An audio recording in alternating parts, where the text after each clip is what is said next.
Çështja e ujësjellësit të Shirokës ka përfunduar në duart e krijimit ekonomik. Brenda pak ditëve, prefekti i Qarkut Shkodër Paulin Radovani shprehet se do të sqarohet se cilat janë arsyet që në Shirokë, edhe pse është bërë një investim prej 20 milion lekësh 6 vite më parë, banorët atje nuk furnizojnë me ujë të pijshëm sepse nuk janë bërë lidhjet e banesave. Ujësjellësi në Shirokë ka diçka të re. Sipas debateve që bëmë në Tavalin, drejtori i ujësjellësit qytet pretendohet që ky ka pas vetëm Narmarja, o shoqënia si të thush, ka pas mi marrë vetëm dorëzim, kurse mi nartuaç një historie vjetër dikush tjetër. Përfundimisht, fillon e merret krimi ekonomik për problemin e ujësjellësit të Shirokës. Edhe do ta sqarojmë ku që në rën defekti, se kanë 4 vjet që losin. Prefekti Radovani deklaron se më shumë ujë ka patur para se të ndërtojë rrjeti i ujësjellësit në Shirokë, sesa në 2009 kur përfundoi ky investim. Dikush thotë ka pas ujë më shumë kur ka qenë pa filluar ujësjellësi sesa tash që ka marrë ujësjellësi. Është një lojë me 2 porta, por që më marrëmendje të ditë do të marrin rrugë. Marrin rrugë mos sqaru, më duhet me vendos. 90 milion që është e vërtet ka ardhur. Por të ju keni bllokuar pjesa e parë, kërkosh fillon për pjesën e dytë. Ndërmarrja e ujësjellës kanalizime qytet në Shkodër disa herë ka kërkuar që të bëhet faza e dytë e projektit, që është lidhja e rrjetit të ujësjellësit me banesat, por gjatë këtyre 6 viteve kjo nuk është arritur, duke bërë që në Shirokë të mos ketë ujë të pijshëm, gjë për cilën tashmë do të ketë një hetim për të zbardhur arsyet e dështimit për fazën e dytë.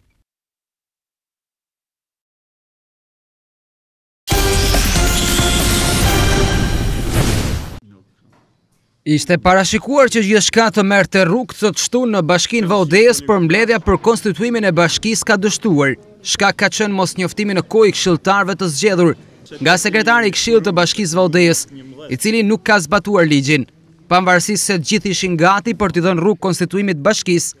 Në prezencën edhe të prefektit të Shkodrës, ky i fundit ka deklaruar se kjo mbledhje nuk mund të zhvillohet pasi nuk respektohet ligji. Nuk mjafton më thoni ka marrë në telefon. Ata mund të mos donë marrë heq, pavarësisht kush janë. Po ti se bedhin e ke kriju veti herë një.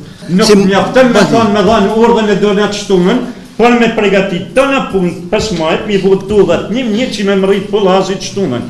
Por në kjo se s'ke bahas, që s'ke vetë tullat, e më thonë mund shtunën, do në me inuguru shpinë, nuk inugurovat. Ata është mi marrë, ti mund pas marrë, me kanë se do me bëjt debatësh me sekretarën, edhe në më thonë mu nuk ka kena i problemi ma, se kena pas vazhdimisht kur. Po, prej të 2 argumenta, tu i kërku të falun, unë kërkaj që zbatohet rregulli e ligji, e mbledhja të mos bëhet, të mos konsumohet.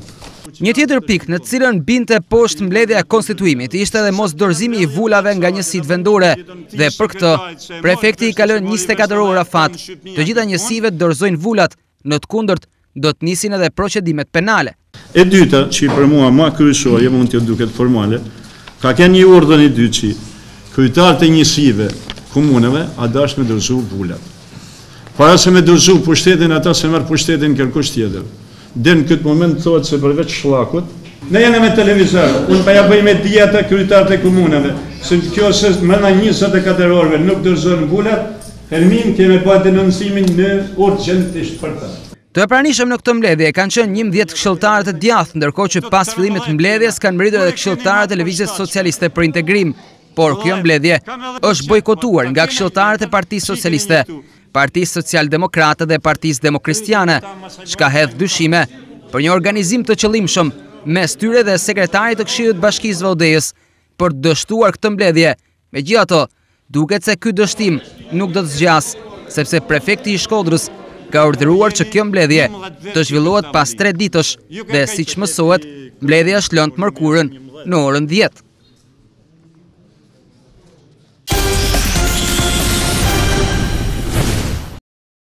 Plazhi më i madh në veri të Shqipërisë, Velipoja, dhe këtë sezon turistik ka mbetur në mëshirë të fatit pa roje bregdetare. Kjo situatë ka bërë që pushuesit realisht të ndjehen friksuar përballë detit, që pak herë ka marrë jetë njerëzish.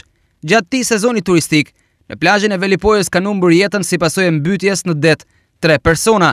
Nëse gjatë bregdetit do të kishte pasur roja apo vëzhgues, mbase numri i viktimave do të ishte më i vogël. Në Velipojë pushojnë çdo ditë rreth 90.000 persona, kryesisht banorë të rrethave të veriut të vendit dhe nga Kosova. I shtrirë në një gjatësi prej 15 kilometrash, plazhi i Velipojës është një nga zonat turistike që ka domosdoshme praninë e rojeve bregdetare. Unë kam mbërejtje këtë du ta shikojnë qoftë të pushtetit këtu, qoftë atë pushtetit qendror. Sepse njerëzit duan një qetësi këtu. Unë shoh këtu bet një tregti, një fjalë që nuk i shkon vendit, nuk i shkon pushuesve. Shokët edhe vëllezërit tonë kosovarë edhe shqiptarë që jetojnë në Kosovë, Maqedoni kanë bërë shumë mbërejtje.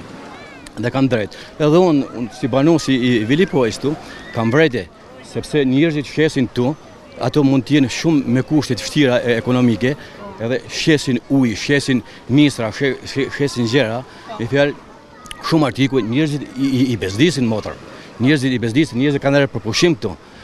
Kur bezdisin njerëzit këtu, po ato që jetojnë në Gjermani, në Zvicër ose turistët që do vinë këtu, për shembull, ato duhen një qetësi, prandaj qeveria do të marrë masa. Këtu roja jo vetëm për atje, si thoni plato, po dy policë ecin kështu, ecin, sen. Roja bregdetare këtu në Bregdet? Ja, nuk kom pa fare, dhe s'di çfarë janë ata.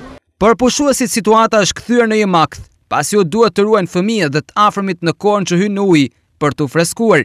Në gjithë plazhin e Velipojës, vetëm në një territor privat ka pikë vrojtimi e roje dhe në këtë territor numri i pushuesve është më i lartë se në pjesë të tjera të plazhit, pasi pushuesit ndihen të sigurt.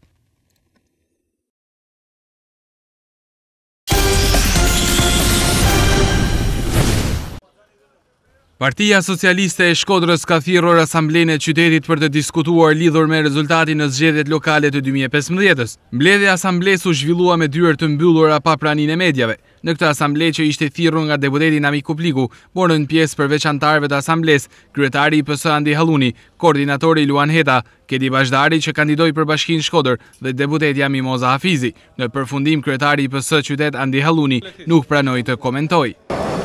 Keni një koment? Dhe me folë gjabë qëfar? Kedi Bashdari pas zhvillimit të asamblesë e quajti normale mbledhjen edhe pse kishte debate. Faktikisht u bë një takim paraprak për të parakryer nesër një analizë tjetër, e cila do bëhet e detajuar edhe me shifra dhe që shmang debatet. Për sa kohë që analiza mbetet në konturet subjektive, është pa mundur që të flitet për rezultate. Unë dhe deputeti Kupliku kemi pasur historikisht një marrëdhënie shumë të mirë, shumë konstruktive, që normalisht në një mbledhje është normale që të ketë edhe shkëmbime idesh. S'pash gjaka nxehtë. Koordinatori Luan Heta deklaroi se në PS-n e Shkodrës duhet me domos të bëhen zgjedhje si vetmi shpëtim për socialistët. Po ishte një analizë e punës përveç të tjerave, diskutuam hap për problemet, cilat na sollën humbjen, besoj që ishte produktive, mund themi, sepse do vazhdojnë prap analiza tjera, marrjen e masave. Po do ketë edhe ngritje zëret, sepse normale është, nuk është se ne kemi perfeksionin në partinë tonë. Pastaj vim pas një humbje. Keni diçka për t'i dhënë edhe publikisht deputetëve të zotit Kupliku dhe zonjës Hafizi ashtu si mbledhje? Po them që besoj do të jetë më i madh bashkëpunimi në vazhdimsi, sepse nuk është se ne kemi një situatë shumë optimiste, po them që do punojmë intensivisht me njëri tjetrin. Tha që duhet bëhen zgjedhje, ndryshe s'ka pëse. Po, normalisht kështu duhet të funksionojnë gjërat me një kryetar të zgjedhur nga Asambleja e Partisë Socialiste dhe pastaj të marrin masat e vazhdimsin, jo importime të ndryshme me preferenca personale politike apo të klaneve mbrana partisë politike. Keni një lloj përgjegjësie për humbjen? Absolutisht, secili socialist do të marrë përgjegjësinë e vet për sa i përket humbjes. Pas asamblesë për qytetin, socialistët pritet që të bëjnë të tjera takime për të përmbyllur analizën e humbjes me 21 qershor.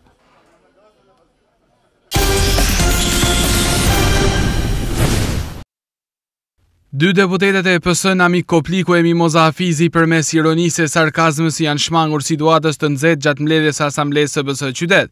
Edhe pse deputeti Kupliku zhvilloi një debat me Kedi Bashdarin pas mbledhjes, tha se është ndër miqet e tij më të mira, ndërsa nuk dha një mendim për asamblen. Mbledhje normale për Partisë Socialiste. Po mbledhjet me debate, ja.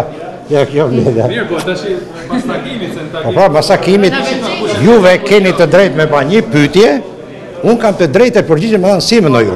Në moment duhet i përgjigjen pyetjes. Jo, do të përgjigjem tamam se e mendoj unë. 100 herë do ta përçafojmë me ketën se edhe kjo e martuam edhe unë i martuam. Zotin Heta është ndërmjet e mi më të afërt. Nga ana e saj, deputetja Hafizi u shpreh se merr përsipër përgjegjësinë e saj për humbjen e Bashkisë Shkodër, ndërsa asamblenë e quajti shumë të këndshme. Duken normale ato debate që pak edhe te i kaluam. Shumë të këndshme. Shumë të këndshme? Po, absolutisht. Ironike këtu? Jo, e vërtet, shumë të këndshme. Mjafton që janë njerëzit që flasin me zemër edhe. E prisnin kështu? Normal që e prisnin, se ishte një mbledhje e zgjuruar, po s'ka asnjë problem, ishte shumë mirë. Po bëj për ju analiza, ishte analizë vërtet? Nuk ishte analizë. Analiza do t'i bëjmë shtator, kemi një program përcaktuar nga Asambleja Kombëtare e Partisë Socialiste. Besoni vërtet atë që tha që në 2 vjet keni kohë për të organizuar për zgjedhjet e ardhshme? Absolutisht. Kishte shumë zemër e shumë shpirt aty, dhe po patë zemër e shpirt i bën gjitha. Deputetët shumë kritikuar për humbjen e PS-së. E merrni ju përgjegjësinë? Unë absolutisht gjithë përgjegjësitë e mia i marr përsipër, nuk e kam problem fare. 2 deputetet Kopliku e Hafizi morën një pak kritika gjatë zhvillimit të asamblesë me pretendimin se nuk janë angazhuar siç duhet gjatë fushatës elektorale për zgjedhjet e 21 qershorit.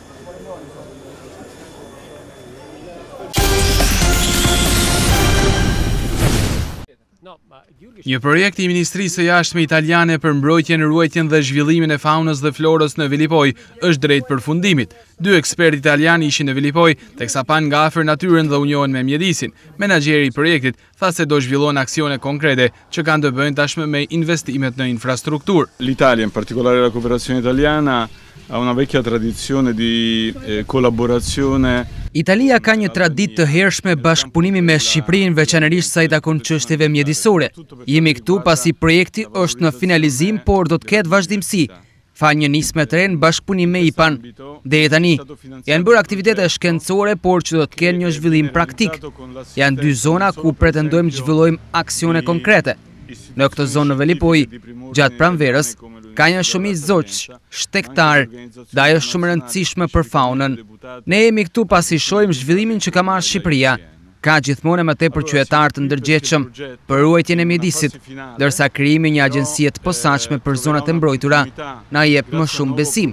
Koordinatori i Ministrisë së Jashtme të Italisë për mjedisin u shpreh se buxheti për këtë projekt, që po shkon drejt finalizimit, është 2.200.000 euro. Il progetto è un progetto essenzialmente di rafforzamento delle capacità.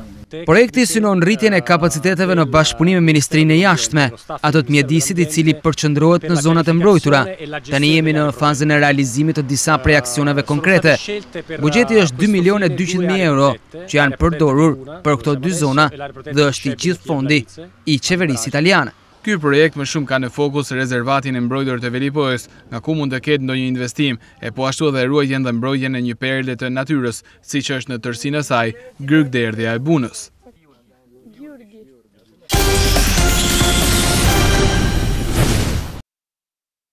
Me akuza dhe kundër akuza është shoqëruar mbledhja e Asamblesë së PS-së Shkodër. Përkundër asaj çfarë deklaruan në përfundim, gjatë mbledhjes ka patur debate të forta. Figurat e Partisë Socialiste që janë lënë disi të menjanuar kanë kritikuar ashpër qoftë për listën e Këshillit Bashkiak, që për shumë kënd nuk ka përfaqësuar socialistët e Shkodrës, por edhe për kandidaten, duke thënë se nuk është pyetur baza e partisë.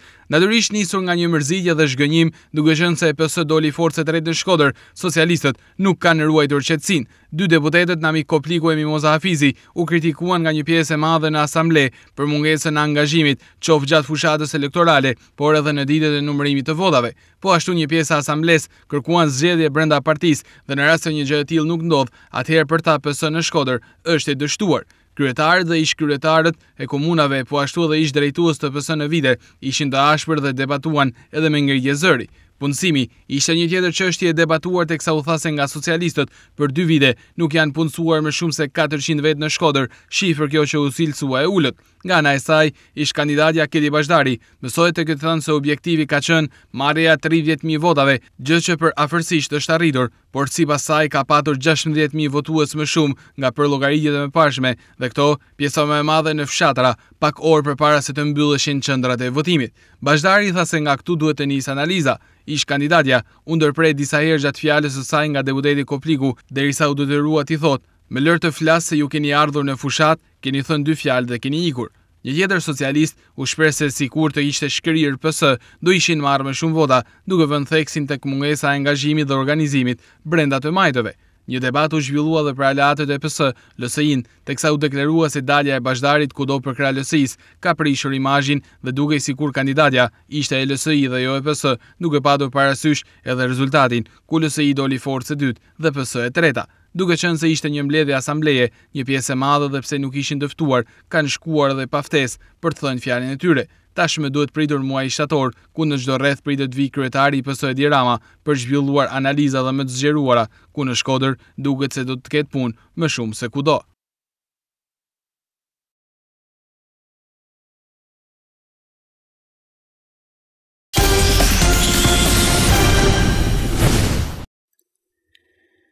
Skuadra shkodrane këtë prak sezonit të ri futbollistik duket se është dashuruar me futbollistët kosovar, pas mbrojtësit Adnan Haxhaj dhe mesfushorit Berat Ahmeti, që tashmë kanë firmosur me vllaznin. Edhe 3 futbollistë të tjerë kosovar shpresojnë ta bëjnë këtë gjë në ditët në vijim. Janë 3 futbollistë që po stërviten me skuadrën shkodrane dhe po testohen nga ana stafi teknik, ndërkohë që ende nuk është vendosur nëse do të qëndrojnë apo jo. I pari që ka ardhur ka qenë mbrojtësi 18 vjeçar Lorik Arifaj. Ai konsiderohet një element me shumë perspektivë dhe për këtë arsye mund të shihet me prioritet për të ardhmen. Pas tij, që nga dita e hënë, në stërvitje me kuqe blut është bashkuar dhe mesfushori Alush Gavazaj, 20 vjeçar është në kontratë me ekipin e Tiranës. Megjithatë, ekziston mundësia që të luajë me vllaznin në formë muazimi, por edhe për marrjen e kartonit të tij nga Bardhe Blut, gjithnjë nëse trajneri Zmiani jep okejn. Në stërvitje me ekipin është bashkuar edhe mesfushori tjetër, 21 vjeçari Ylber Ramadani. Ai ka luajtur në sezonin e fundit me Prishtinën, ndërsa tashmë kërkon që përmes vllaznisë të shohë mundësinë e kalimit në një tjetër ekip jashtë vendit. Edhe për to, në fakt ende nuk dihet nëse do të qëndrojë apo jo në Shkodër. Ato po testohen dhe natyrisht që në miqësorën ndaj Deçiçit do të jenë në fushë për të treguar vlerat e tyre dhe nëse bindin, kuptohet që drejtuesit shkodran do t'u ofrojnë firmosjen e kontratave, ashtu siç kanë bërë edhe me të tjerët. Megjithatë, për të ndodhur kjo, besojmë se do të kalojmë edhe disa ditë.